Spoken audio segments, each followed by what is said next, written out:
ସୁନ୍ଦରଗଡ଼ ଜିଲ୍ଲାର ସମସ୍ତ ଶିକ୍ଷକ ଏବଂ ଛାତ୍ରଛାତ୍ରୀମାନଙ୍କୁ ମୁଁ ଆଜିର ଏହି ଭର୍ଚୁଆଲ ଷ୍ଟୁଡିଓକୁ ସ୍ୱାଗତ କରୁଛି। ମୁଁ ରଶ୍ମିତା ସାହାସିଆ। ଆଉ ଆଜି ଆମେ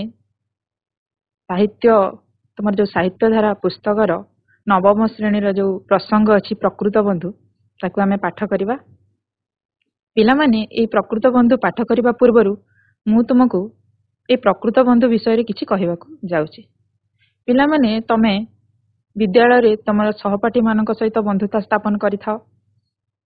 ତା ସହିତ ତମେ ଖେଳ ପଡ଼ିଆରେ ବି ତମର ଅନେକ ବନ୍ଧୁ ଅଛନ୍ତି। ତ ସେହି ସବୁ ବନ୍ଧୁ ମାନଙ୍କ ମଧ୍ୟରୁ ତମର ପ୍ରକୃତ ବନ୍ଧୁ କିଏ? ଏହି ବିଷୟକୁ ପାଠ କରିବାରେ ଆମେ ଜାଣିପାରିବା ଯେ ପ୍ରକୃତ ବନ୍ଧୁ କିଏ ଏବଂ ପ୍ରକୃତ ବନ୍ଧୁର ମହତ୍ଵ ଆମର ଜୀବନରେ ତାର ଆବଶ୍ୟକତା କଣ ରହିଛି।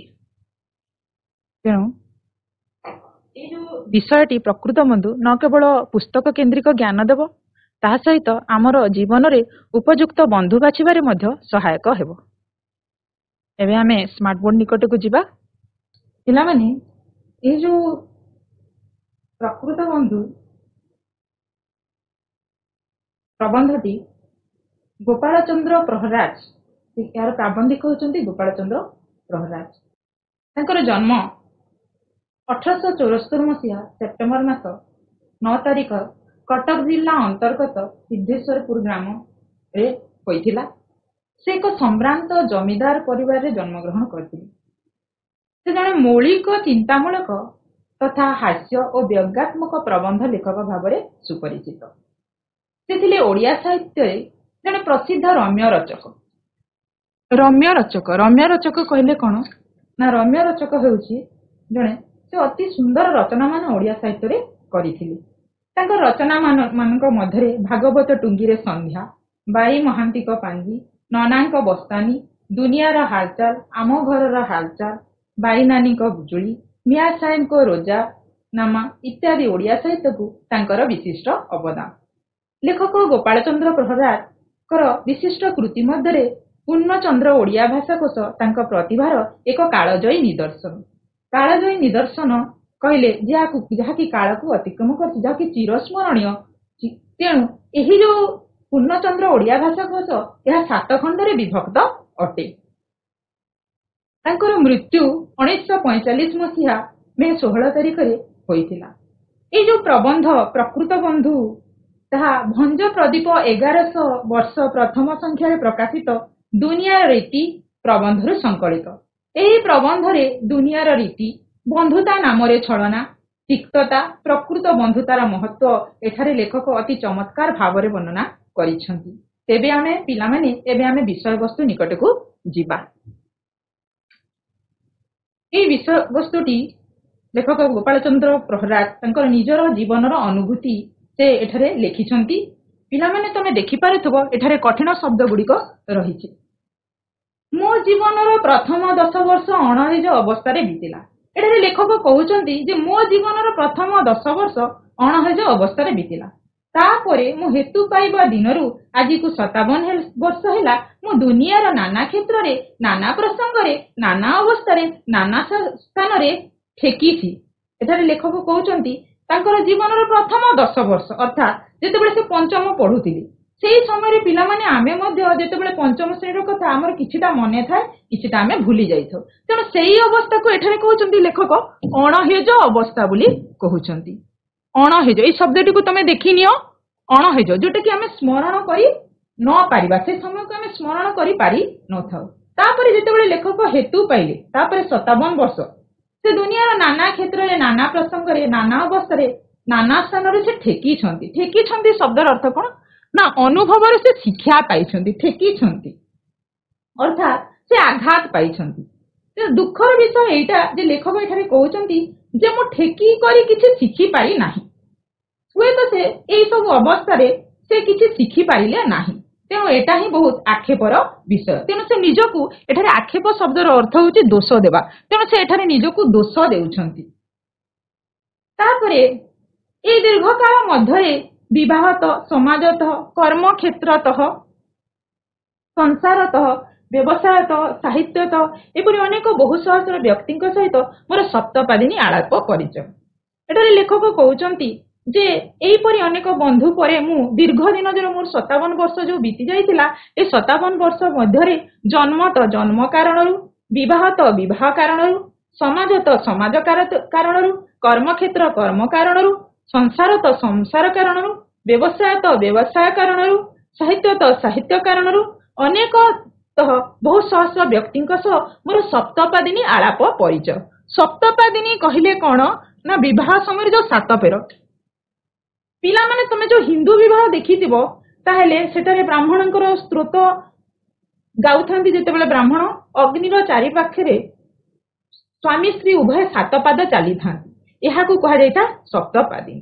तेणु एठारे लेखक कहउचंती ए विभिन्न कारणरू से सप्तपादिनी तांकर अनेक बंधु एपरि थिले जो मानक सहित से अनेक किछि समय अतिबाहित करछंती अर्थात किछि समय 7 पाद कथा एठारे सप्तपादिनी कथा से कहउचंती। तापरे बहुशत व्यक्ति संगे आलाप परिचय अपेक्षा दृढ़तर संपर्क होइछि सेमानक मध्यरु बहुशत मध्यरे लेखक एठारे कहउचंती बहु कोड़ी व्यक्ति संगे तांकर बंधुता होइछि तही मध्यरु केते जन व्यक्ति संगे सौहार्द्य स्थापित होइछि तापरे केते डजन माने किछि 12 जन बंधु थिले जहाक सहित लेखकर सौहार्द्य स्थापित होइछि। सौहार्द्य शब्दर अर्थ कोन ना सौहार्द्य शब्दर अर्थ होउछि सहृदय। एई केते डजन मध्यरे महाप्रसाद बंधु मध्य थिले प्रीति बंधु थिले सगोत्र समान गोत्र बंधु थिले असगोत्र माने असमान गोत्र बंधु थिले सपिंड समान पिंड युक्त असमान पिंड युक्त बंधु थिले समान दोक कहिले एठारे कुटुंब जो मानकर कुटुंब को लेखक एठारे जानी पारिछंती। एठारे अर्थ गुड़िक लेखा है पिला माने समान दोक कहले कौन समान ज्ञाति कुटुंब को जो लेखक जो जानी सेटा कहते समान दोक असमान दोक जार ज्ञाति कुटुंब को लेखक जानी पारि नाहंती। साकुल्य समान कूलयुक्त असाकुल्य असमान कूलयुक्त समधर्मी समान धर्मयुक्त असमधर्मी असमान धर्मयुक्त सकर्मा असकर्मा बंधु समकर्मयुक्त बंधु असमकर्मयुक्त बंधु सहपाठीयुक्त बंधु असहपाठीयुक्त बंधु सहयोगी बंधु असहयोगी बंधु समलेखक जो माने लेखक सहित लेखुतिले कारण लेखक थिले जेहेतु लेखक तांको वृत्ति रूप में लेखक ताको ग्रहण करथिले तांको लेखा को साहित्य लेखा को तेणु तांको सहित जो माने लेखुतिले से माने थिले समलेखक जो माने लेखु नथिले से माने थिले असम लेखक। एही परि बंधु समकक्ष असमकक्ष बंधु समानुभूति असमानुभूति बंधु समदशापन्न एवं असमदशापन्न बंधु। समदशापन्न शब्दर अर्थ कौन ना समदशापन्न समान दशायुक्त एठारे समदशापन्न शब्दटी तुम देखि पारुथबो समदशापन्न शब्दटी तुम देखि पारिबो समदशापन्न कहले समान दशायुक्त बंधु अच्छी बोली न कही थिले बोली कही कथाटा वास्तव संगे जोड़ खाई एठारे लेखक कहउचंती जो तांकर अनेक प्रकार बंधु थिले कारण दीर्घ 57 वर्षर कथा को एठारे लेखक कहउचंती तेणु से बंधु जदि अच्छे बोली जदि से कही न थांते थिले बोली कथाटा कही थांते ताहले वास्तव बा सत होई थांता। ए असम असम तालिकार विषम विशेषण विशिष्ट बंधु माने मध्य भुक्त एठारे लेखक कहउचंती केवल समयुक्त बंधु थिले ताहा नुहे असमयुक्त बंधु समयुक्त बंधु सहित विषम बंधु मध्य थिले। विषम शब्दर अर्थ कोन ना पूरा संपूर्ण भाबरे भिन्न जोटा संपूर्ण भाबरे एठारे भिन्न कथा कहिसंती लेखक। विषम युक्त बंधु मध्य थिले ए बंधु मानक संगे संपर्क आभाषण पूर्वक सप्तपादिनी ठारू आरंभ करी करमर्दन अंगमर्दन तैलमर्दन अश्लेष चौपट मुस्त्यादि कागज कलम समालोचना डाकघर जरिया रेजिस्ट्रेशन मनी ऑर्डर एनसीओ telegram telephone gramophone talkie cinema पुस्तक आदि मुद्रण समार्जन प्रकाश और प्रचार द्वारा घटी अर्थात एटारे लेखक कहउचंती जे सेई मानक सहित से जो बंधु थिले विषम बंधु गुड़ाक थिले सम विषम रे जो विषम बंधु थिले लेखक तांको सहित आभाषण पूर्वक सप्तपादिनी ठारू आरंभ करी अंग मर्दन तैल मर्दन तेल मारिबा ठारू आरंभ करी अश्लेष शब्दर अर्थ तुम एठारे देखि पारुछ आलिंगन पर्यंत चौपट मुष्टि आदि कोन ना चापुड़ा मारिबा विधा मारिबा कागज कलम रे समालोचना डाकघर जरिया रेजिस्ट्रेशन मनी ऑर्डर टेलीग्राम एनसीओ टेलीफोन एपरी बंधु सिनेमा टोकीज जाउतिले सेही छारी मध्ये अनेक बंधु थिले। लेखक पुस्तक मुद्रण समय अनेक बंधु थिले। समार्जन प्रकाश और प्रचार आदि घटी अछि ओ घटी थिला।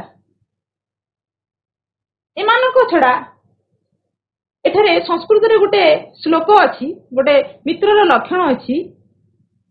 ଏଠାରେ ଲେଖା ହେଇଛି, ଉତ୍ସବେ ବ୍ୟସନେ ଚୈବ ଦୁର୍ଭିକ୍ଷ ରାଷ୍ଟ୍ର ବିପ୍ଳବେ यह ଶ୍ମଶାନେ ଯ ତିଷ୍ଠତି ସ ବାନ୍ଧବ। ଏଠାରେ କୁହାଯାଇଛି ଯେ ଉତ୍ସବେ ବ୍ୟସନେ ଚୈବ ଦୁର୍ଭିକ୍ଷେ ରାଷ୍ଟ୍ର ବିପ୍ଳବେ ରାଜଦ୍ୱାରେ ଶ୍ମଶାନେ ଯ ତିଷ୍ଠତି ସ ବାନ୍ଧବ। ଏହି ଉକ୍ତି ଅନୁସାରେ ଗୁଡ଼ିଏ ବାନ୍ଧବ ମଧ୍ୟ ଜୁଟିଲେ। ଏହି ସଂସ୍କୃତର ଏହି ଶ୍ଲୋକ ମାଧ୍ୟମରେ ଲେଖକଙ୍କର ଅନେକ ବନ୍ଧୁ ମଧ୍ୟ ଜୁଟିଛନ୍ତି। ସନ୍ମିତ୍ର ଲକ୍ଷଣ ମାନେ ସନ୍ମିତ୍ର, ସଦ୍ଯୁକ୍ତ ମିତ୍ର, ସନ୍ମିତ୍ର ଲକ୍ଷଣ ମାନେ ପଣ୍ଡିତ ମାନେ ନିମ୍ନଲିଖିତ ଭାବରେ ପ୍ରକାଶ କରିଛନ୍ତି ଯେ ପ୍ରକୃତ ମିତ୍ର ମିତ୍ରକୁ ପାପରୁ ନିବୃତ୍ତ କରାନ୍ତି। ପ୍ରକୃତ ମିତ୍ର କିଏ? ଯିଏ ଆମର ଭଲ ବନ୍ଧୁ, ସେ ଆମକୁ ପାପରୁ ନିବୃତ୍ତ କରିବ, କୌଣସି ପାପ କାର୍ଯ୍ୟରେ ସେ ଆମକୁ ସାହାଯ୍ୟ କରିବ ନାହିଁ। ସର୍ବଦା ମିତ୍ରଙ୍କର ହିତ ସାଧନରେ ରତ ହେବ, ସବୁବେଳେ ସେ ଆମର ହିତ ସାଧନ କରିବ। ମିତ୍ରଙ୍କର ଗୋପନୀୟ ବିଷୟ ମାନ ଗୋପନ ରଖିବ। ଯାହା ବି ଆମର ଗୋପନୀୟ କଥା ଥିବ, ଯିଏ ଆମର ପ୍ରକୃତ ବନ୍ଧୁ, ସେ କାହା ବା ସର୍ବ ସମ୍ମୁଖରେ ତାକୁ ପ୍ରକାଶ କରିବ ନାହିଁ। ମିତ୍ରଙ୍କର ଅପ୍ରକଟିତ ଗୁଣ ମାନଙ୍କୁ ପ୍ରକଟିତ କରିବ। ଅପ୍ରକଟିତ ଗୁଣ କଣ? ତମର ସାଙ୍ଗ, ତମେ କିଛି ଜଣ ସାଙ୍ଗ ହଉଛ, ସେମାନଙ୍କ ମଧ୍ୟରେ ତମର ଜଣେ ଭଲ ବନ୍ଧୁ ଅଛି, ତମେ ଭଲ ଚିତ୍ର କରୁଛ, କିନ୍ତୁ ତମେ ସାଙ୍ଗ ଆଗରେ ଚିତ୍ର କରି ପାରୁନାହ, ତମର ସେଟା ଗୋଟେ ଭଲ ଗୁଣ। ତେଣୁ ସେ ସାଙ୍ଗ, ସେ ତମର ଯୋଉ ପ୍ରତିଭା, ଯୋଉ କଳା ଅଛି, ସେଇ ଗୁଣକୁ ସେ ସମସ୍ତଙ୍କ ନିକଟରେ ପ୍ରକାଶ କରିବ। ତାପରେ ଗୁଣ ମାନଙ୍କୁ ପ୍ରକଟ କରନ୍ତି। ମିତ୍ରଙ୍କର ସମ୍ପଦ କାଳରେ ପାଖରେ ରହିବାକୁ ଆଗ୍ରହାନ୍ୱିତ ହୁଅନ୍ତି। ଯେ ଭଲ ବନ୍ଧୁ, ସେ ଆମର ସମ୍ପଦ କାଳରେ ସେ ପାଖରେ ରହିବାକୁ ଆଗ୍ରହାନ୍ୱିତ ହୁଅନ୍ତି ନାହିଁ। ଯିଏ ଆମର ଭଲ ବନ୍ଧୁ, ସେ ଆମର ଭଲ ସମୟରେ ଆମ ପାଖରେ ରହିବ ନାହିଁ, କିନ୍ତୁ ମିତ୍ରକୁ ବିପତ୍ତି ପଡ଼ିଲେ ତାଙ୍କ ପାଖେ ପାଖେ ରହିବ। କିନ୍ତୁ ଯଦି ଆମର ଅସୁବିଧା ହେଉଛି, ସେହି ସମୟରେ ସେ ଆମର ପାଖେ ପାଖେ ରହିଥାନ୍ତି। ଏ କଥାଟିର ମୋର ଗତ 57 ବର୍ଷ ଅତୀତ ବନ୍ଧୁମାନଙ୍କ ମଧ୍ୟରୁ ପରୀକ୍ଷା କଲା ବେଳେ ପୁଞ୍ଜିଏ ଖଣ୍ଡେ ବନ୍ଧୁ ଧରା ପଡ଼ିଲେ ନାହିଁ। ଏଠାରେ ଲେଖକ କହୁଛନ୍ତି ଯେ ମୁଁ ଯୋଉ ସମ ବିଷମ ଅନେକ ତାଲିକାଭୁକ୍ତ ବନ୍ଧୁ, ଯୋଉ ସମସ୍ତ ବନ୍ଧୁମାନଙ୍କ ମଧ୍ୟରୁ ଯେତେବେଳେ ମୁଁ ଏଇ ଶ୍ଲୋକକୁ ଯେତେବେଳେ ବୁଝିଲି, ସଂସ୍କୃତର ଯୋଉ ଶ୍ଲୋକ, ସନ୍ମିତ୍ରର ଯୋଉ ଲକ୍ଷଣ, ପଣ୍ଡିତ ମାନଙ୍କର କଥା ଅନୁସାରେ, ସେତେବେଳେ ମୁଁ ଦେଖିଲି ଯେ ମୋର 57 ବର୍ଷ ଅର୍ଜିତ ବନ୍ଧୁମାନଙ୍କ ମଧ୍ୟରୁ କିଛି ପୁଞ୍ଜିଏ ହେଲେ ଖାଣ୍ଟି ବନ୍ଧୁ ମୋର ଧରା ପଡ଼ିଲେ ନାହିଁ। ଧନରେ ମୁଗ୍ଧ ହୋଇ ଯୋଉମାନେ ମୋ ସାଙ୍ଗରେ ବନ୍ଧୁତା କରିଥିଲେ, ଯଶ ବା ପ୍ରତିପତ୍ତି ଯୋଗୁ ସେମାନେ ଯୋଗୁ ମୋ ଆଡକୁ ଆଉଜିଥିଲେ, ପଦବୀ ପୋଜିସନ ହେତୁ ଯେ ମୋ ସଙ୍ଗେ ବନ୍ଧୁତାର ସୂତ୍ରପାତ କରିଥିଲେ ଓ ମୋ ଦ୍ୱାରା ତାଙ୍କର ଉପସ୍ଥିତ ବା ଭବିଷ୍ୟତ କାର୍ଯ୍ୟ ସାଧିତ ହେବା ପାଇଁ ସେ ମୋ ସାଙ୍ଗେ ବନ୍ଧୁତା ଡୋରି ଲଗାଇଥିଲେ ଓ ଯାହାଙ୍କର ମଧ୍ୟରୁ ଅଧିକାଂଶ ମୋ ମୁଣ୍ଡରେ ନଡ଼ିଆ ଭାଙ୍ଗି ଉଖୁଡ଼ା ଖାଇଥିଲେ। ଫଳରେ ଦେଖିଲି ଯେ ସାପ ଦେହରୁ କାତି ଛାଡ଼ିଲା ପରି ସେ ମୋ ଠାରୁ ଧନ, ପ୍ରତିପତ୍ତି, ପଦବୀ, କାର୍ଯ୍ୟ ସାଧନ ଶକ୍ତି ଖସି ପଡ଼ିବା ସଙ୍ଗେ ସଙ୍ଗେ ସେ ବନ୍ଧୁ ଗୁଡ଼ିକ ଖଡେଦମ୍ କୁଆଡ଼େ ଉଭେଇ ଗଲେ। ଯେତେବେଳେ ଏଠାରେ ଲେଖକ କହୁଛନ୍ତି, ଯେତେବେଳେ ମୋ ଠାରୁ ଧନ ଏବଂ ପ୍ରତିପତ୍ତି ଚାଲିଗଲା, ସେତେବେଳେ ସାପ ଦେହରୁ ଯେମିତି କାତି ଛାଡ଼େ, ଏ ବନ୍ଧୁମାନେ ମଧ୍ୟ ସେଇଭଳି ତାଙ୍କର ମୋ ଠାରୁ ସେମାନେ କଣ ହେଲେ ନା ଚାଲି ଯାଇଥିଲେ, କୁଆଡ଼େ ଉଭେଇ ଯାଇଥିଲେ। ଖଡେଦମ୍ ଶବ୍ଦର ଅର୍ଥ ହେଉଛି, ଏଠାରେ ତମେ ଦେଖିପାରୁଥିବ, ଖଡେଦମ୍ ଶବ୍ଦର ଅର୍ଥ ହେଉଛି ସମ୍ପୂର୍ଣ୍ଣ ଭାବରେ। ସେତିକି ବେଳେ ଯେବେ ପାଠ ସରିଥାନ୍ତା, ତେବେ ଅବଶ୍ୟ ରକ୍ଷା ପାଇଥାନ୍ତା। କବି ଲେଖିନଥାନ୍ତେ ହତଭାଗାର କାନ୍ଦୁ କାନ୍ଦୁ ଦିନ ସରେ ନାହିଁ। ଏଠାରେ ଲେଖକ କହୁଛନ୍ତି, ଯଦି ସେତିକିରେ କଥାଟା ସରିଯାଇଥାନ୍ତା, ତାହେଲେ ହୁଏତ ମତେ ଆଶ୍ୱସ୍ତି ମିଳିଥାନ୍ତା, କିନ୍ତୁ କବି ଲେଖିନଥାନ୍ତେ ଯେ ହତଭାଗାର କାନ୍ଦୁ କାନ୍ଦୁ ଦିନ ସରେ ନାହିଁ। ସଂସାରରେ ଦେଖାଯାଏ ଅଧିକାଂଶ କାହିଁକି 15-19 ଗଣ୍ଡା 3 କଡ଼ା 2 ବନ୍ଧୁ ତା ହେତୁକ ବା କାମର ପ୍ୟାରା ବନ୍ଧୁ। ଏଠାରେ ପ୍ରାବନ୍ଧିକ ଗୋଟେ ଗାଣିତିକ ଶବ୍ଦର ପ୍ରୟୋଗ କରିଛନ୍ତି। 15-19 ଗଣ୍ଡା 3 କଡ଼ା 2 ବନ୍ଧୁତା ହେତୁକ ବା କାମର ପ୍ୟାରା ବନ୍ଧୁତା। ତେଣୁ ସେ ବନ୍ଧୁତାରୁ 15-19 ଗଣ୍ଡା ମହାପ୍ରସାଦ ବା ଖୋଦାଙ୍କ ନାମ ଉପରେ ଗଢ଼ା ହୋଇଥାଏ। ଏ ଯୋଉ ବନ୍ଧୁ ଅଛନ୍ତି, ସେଥିରୁ 19 ଗଣ୍ଡା ମହାପ୍ରସାଦ ବନ୍ଧୁ ବା ଖୋଦାଙ୍କ ନାମରେ ଗଢ଼ା ହୋଇଥାଏ। ମହାପ୍ରସାଦ ବା ଖୋଦାଙ୍କ ନାମରେ ନିଶାରେ ମୁଁ ସେଥିରେ 15 ବନ୍ଧୁ ହାତକୁ ମୋ ବାଡ଼ି ଦୁଆରରେ ଗଳି କବାଟର କଞ୍ଜି ବଢ଼ାଇ ଦେଇଥିଲି ନ କହି ମୁଁ ସେ ନିଶାରେ ଚୁର ଥିବା ବେଳେ ସେମାନେ ମୋ ଅଣ୍ଟାରୁ ଚାବି ପକେଟରୁ ସେ କଞ୍ଚି କାଢ଼ି ନେଇଥିଲେ। ଏଠାରେ ଲେଖକ କହୁଛନ୍ତି ଯେ ତାଙ୍କର ବନ୍ଧୁମାନଙ୍କୁ ସେ ଏମିତି ଭାବରେ ବିଶ୍ୱାସ କରିଥିଲେ ଯେ ସେ ତାଙ୍କର ଘରର ଚାବି ମଧ୍ୟ ସେଇ ବନ୍ଧୁମାନଙ୍କୁ ଦେଇଥିଲେ। ଲେଖକଙ୍କର ତାଙ୍କର ବନ୍ଧୁମାନଙ୍କ ଉପରେ ଅନେକ ବିଶ୍ୱାସ ଥିଲା। ତେଣୁ ପିଲାମାନେ, ଏଠାରେ ଅନେକ ଶବ୍ଦ ଗୁଡ଼ିକର ଅର୍ଥ ଗୁଡ଼ାକ ଲେଖା ହେଇଛି। ତେଣୁ ତମେ ଏଇ ଶବ୍ଦ ଗୁଡ଼ିକର ଅର୍ଥ ଗୁଡ଼ିକୁ ତୁମେ ନିଜ ଖାତାରେ ଲେଖିନିଅ। ଆହୁରି ଯଦି କାହାର କିଛି ଏ ଶବ୍ଦର ଅନେକ ଶବ୍ଦ ଗୁଡ଼ିକ ଲେଖା ହୋଇ ନାହିଁ, तेणु जदि तमे ए शब्द गुडी को मु तुमको कहि परिबी तेबे आमे प्रश्न उत्तर को चल जिबा। प्राबंधिकंकर 10 वर्ष अणहेज अवस्था बीतिला। अणहेज अवस्था कटिछि। प्राबंधिककर प्रथम 10 वर्ष किपरि कटिछि। प्राबंधिकंकर प्रथम 10 वर्ष अणहेज अवस्था कटिछि। हां पिला माने ठीक कहिছো। अणहेज अवस्था कटिछि। ठीक अछि। केते व्यक्तिଙ୍କ सह लेखकଙ୍କର आलाप परिचय अपेक्षा दृढ़तर संपर्क होइछि। केते व्यक्तिଙ୍କ सहित केते व्यक्तिଙ୍କ सहित लेखकଙ୍କର आलाप परिचय अपेक्षा दृढ़तर संपर्क होइछि। प्रथम भाग रे पढैला बेले मु कहिछि बहु शत व्यक्तिଙ୍କ सह। ठीक अछि।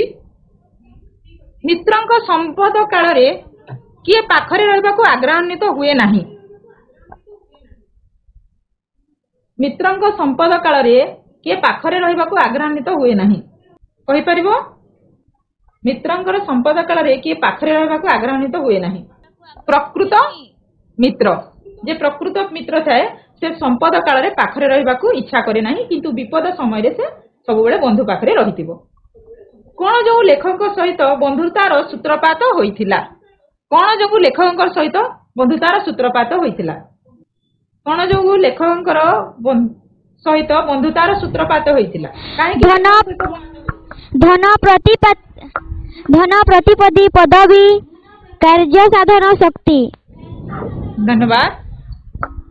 लेखक ठारू बंधु माने केतेबेले दूरेई गले। केतेबेले दूरेई गले जेतेबेले धन प्रतिपत्ति पदवी एवं कार्य साधन शक्ति चली जीवा परे लेखक ठारू समस्ते दूरेई जाइथिले। नेक्स्ट क्वेश्चन को आसीबा। एटा तमे कहि परिबो शून्य स्थान पूरण अछि। पूर्णचंद्र ओडिया भाषाकोश तांकर प्रतिभार एक डैश निदर्शन। पूर्णचंद्र ओडिया भाषाकोश लेखकंक गोपाल चंद्र प्रहराजकर तांकर प्रतिभार एक डैश निदर्शन। कालजयी। ठीक अछि। सम असम तालिका रे डैश विशेषण विशिष्ट बंधु माने मध्यभुक्त। सम असम तालिका रे डैश विशेषण विशिष्ट बंधु माने मध्यभुक्त। सम असम व्यतीत आउ को बंधु थिले लेखकंकर। पत्र असगोत्र ना साकुल्य असाकुल्य विषम। सम असम व्यतीत विषम।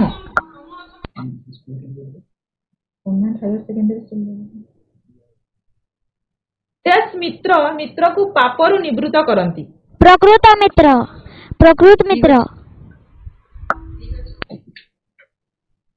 प्रकृत मित्रंक डैश काल रे पाखरे रहबा को संपत्ति। संपद। भल आंसर दउछ। संसार रे देखा जाए जे अधिकांश बंधुता डैश बा कामर प्यारा बंधु। नामर हेतुक। सठिक उत्तर बाछिबो गोपाल चंद्र प्रहराज। ठीक अछि। प्राबंधिक गोपाल चंद्र प्रहराज केउ जिल्ला रे जन्म ग्रहण करिथिले।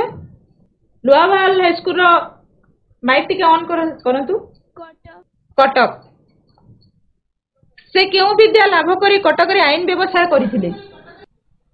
से केउ विद्या लाभ करी कटक रे आईन व्यवसाय करिथिले। लुआवाल स्कूल केउ विद्या लाभ करी कटक रे आईन व्यवसाय लाभ करिथिले। आंसर होची आईन। केउ भाषाकोश तांको प्रतिभार एक कालजयी निदर्शन अटे। केउ भाषाकोश तांको प्रतिभार एक कालजयी निदर्शन अटे। लेखक गोपाल चंद्र प्रहराजकर तांकर जो विशिष्ट प्रतिभा थिला सेति मध्यरु केउ प्रतिभाटी तांकर कालजयी निदर्शन अटे। पूर्णचंद्र ओडिया भाषाकोश। ठीक अछि। प्राबंधिक गोपाल चंद्र प्रहराज बहु सहस्र व्यक्ति संगे तांकर केउ आलाप परिचय होई अछि बोली कहिसंती। କେଉଁ ଆଳାପ ପରିଚୟ? ପ୍ରାବନ୍ଧିକ ଗୋପାଳ ଚନ୍ଦ୍ର ପ୍ରହରାଜ ବହୁ ସହସ୍ର ବ୍ୟକ୍ତିଙ୍କ ସହିତ ସପ୍ତପଦୀ। ଏଟା ପରୀକ୍ଷାରେ ପଡିବ ପିଲାମାନେ, ଦେଖି ନେଇଥିବ। ତମେ ଏଟାକୁ ନିଜ ତମର ଯୋଉ ଅଛନ୍ତି ଶିକ୍ଷକ ଶିକ୍ଷୟିତ୍ରୀ ଏଇ ସରଳାର୍ଥଟିକୁ ତମେ ଘରେ ନିଜେ କରିଥିବ। ସଂସାରରେ ଦେଖାଯାଏ ଯେ ଅଧିକାଂଶ ବନ୍ଧୁତା ହେତୁକ ବା କାମର ପ୍ୟାରା ବନ୍ଧୁ। ଏଟାକୁ ତମେ ଲେଖିନିଅ। ଏଇ ସରଳାର୍ଥଟିକି ତୁମେ ନିଜେ କରିକି ତମର ଶ୍ରେଣୀ ଯୋଉ ବିଷୟ ଶିକ୍ଷକ ଶିକ୍ଷୟିତ୍ରୀ ସେ ତାଙ୍କୁ ଦେଖେଇବ। ତାପରେ ଆଉ ଗୋଟେ ଅଛି କାମର ପ୍ୟାରା ବନ୍ଧୁତା ପ୍ରକୃତ ବନ୍ଧୁତା ନୁହେଁ, ଏହା ବୁଝାଇ ସାନ ଭଉଣୀ ନିକଟକୁ ଗୋଟେ ପତ୍ର ଲେଖ। କାମର ପ୍ୟାରା ବନ୍ଧୁତା ପ୍ରକୃତ ବନ୍ଧୁତା ନୁହେଁ, ଏହା ସାନ ଭଉଣୀ ତମର ଏହାକୁ ବୁଝେଇକି ତମର ସାନ ଭଉଣୀ ନିକଟକୁ ଗୋଟେ ପତ୍ର ଲେଖିବ।